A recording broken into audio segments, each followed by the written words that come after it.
Are you literally just sick and tired of seeing no ab gains? You tried listening to those shitty fitness shorts by those old ladies, but the advice just doesn't work. Or worse, you try listening to fitness influencers that keep trying to sell you a shitty meal plan that doesn't help you at all. Or worse, they give you a workout program that doesn't help you lose the belly fat at all. And if you just want civil and unfiltered advice, don't worry, I got you. The advice that I'm going to be giving you today is not only simple, but it's effective. It's what helped me go from skinny fat to being absolutely lean and shredded with a six-pack. The advice that I'm going to be giving you is not talked about enough, and if that sounds like you and you're interested in finally losing that belly fat, then you're gonna want to listen. So let's dive right into it. Most conventional advice tells you to go on a cut when you're trying to get abs. I've tried that before and it just doesn't work at all. It doesn't cut it. Pun intended. But in all seriousness, going on a cut will not help you at all. What you need is to build up muscle. And how do you do that? You do not do that by cutting. You do that by lean bulking. What's lean bulking? Lean bulking is basically a slight caloric surplus. You basically just want to eat till you are, how can I say, a little bit satiated. Like, let's say you're satiated and you just eat a little bit more. Like you're full, but you just eat a little bit more. Eat a spoonful or 2 spoonfuls extra and ask your parents or whoever is making the dinner to dish up extra for you. That's how you lean bulk. And if you're a autistic guy and you like numbers, I'm not saying there's any problems with that, then you're going to want to add 200 calories to your maintenance. So you can go on like a body weight calculator, put in your stats, 5'9", 160, find out your maintenance and just add 200 calories. So you're going to want to go on a lean bulk if you're skinny and skinny fat. If you are just a fat piece of shit, then you are going to want to go on a lean cut. Don't worry. I also used to be fat. I experienced the 3 worst physiques, which is skinny fat, fat, and skinny. And the way I got out of being morbidly obese was going on a cut. I didn't know what I was doing back then, but now looking at it, going on a lean cut is what will help you lose the fat in the long run. You don't want to go for a short-term fix. We want something that is lasting and is actually sustainable. So you want to go on a lean cut. So what's a lean cut? Lean cut is basically a lean bulk, but instead of adding 200 calories, you just add minus 700 calories to your maintenance. So how can I lean cut in simple terms? Basically, you want to eat, but you don't want to make sure you're full. You want to make sure you have a slight hunger. And it's as simple as that. I don't know why fitness influencers try to overcomplicate such simple things.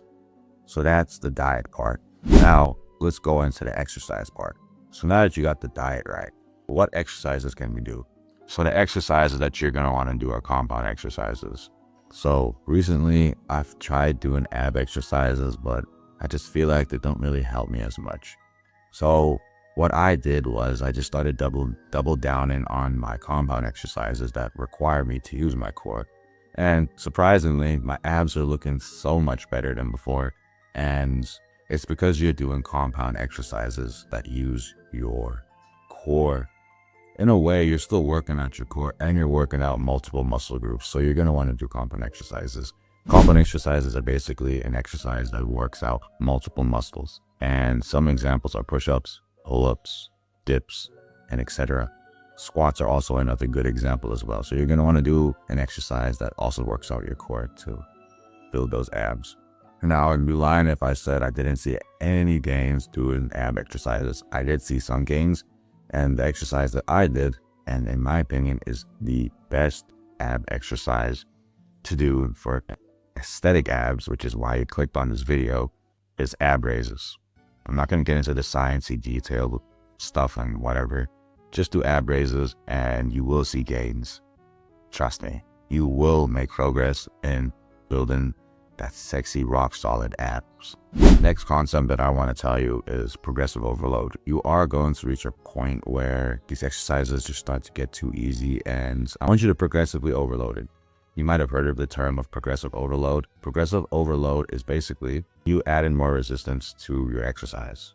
We're using it in a completely gym context. So let's say push-ups get too easy for you and we just feel that it's just not hitting the same anymore. There's 3 routes that you can go. 1, you can up the reps, which is also a very viable option. I do high rep calisthenics and it works wonders. Second, you can add more weight, which will add resistance and you will build more muscle that way. Or third, you can up the progression to a harder progression. You can start doing decline push-ups. You can start doing close grip push-ups. You can start doing, hell, if you can do it, do 1-arm push-up if you want to, on that Bruce Lee shit. So that's what I mean by progressive overload. You just up your progression, then add the weight, or you can do more reps. It's as simple as that. You can even lower the rest time if you want. And in my experience, when you have a lower rest time, around like 1 minute and 30 seconds at the maximum, it's better if you can do like 30 seconds to 1 minute. You will see a lot of gains. You don't want to rest too much. I've tried that before and it just doesn't work at all. And you don't really build muscle if you have long rest times in this context. If you were doing powerlifting, I'm not too knowledgeable about that, but I heard that you have to rest for a longer period of time. But since we're doing calisthenics, you're going to want to have relatively short rest times. A good rule of thumb is just have 1 minute and 30 seconds at the highest amount of rest. What you're going to want to aim for is 30 seconds to 1 minute. But I'm assuming since you're a beginner, just start off with 1 minute. And if the 1 minute is a bit too much, just go for 90 seconds. Simple as that. And then you're going to want to work your way down into resting for 30 seconds. I hope this video helps. If you want me to cover anything fitness related, whether you want to grow your shoulders, you want to grow your chaps, you want to grow your neck, you want to grow your chest, leave it down in the comment section down below. Or if you need advice on your diet or anything like that, comment your questions down below and I will answer them through video form. I hope this video helps. Listen to my advice, because if you do, you will get a sexy, aesthetic 6-pack. You know what I'm saying? And thank you for watching this video. Click the like and subscribe button. It's a win-win for the both of us. It lets me know what videos are doing particularly well. And hope you have a blessed day. God bless. Mwah.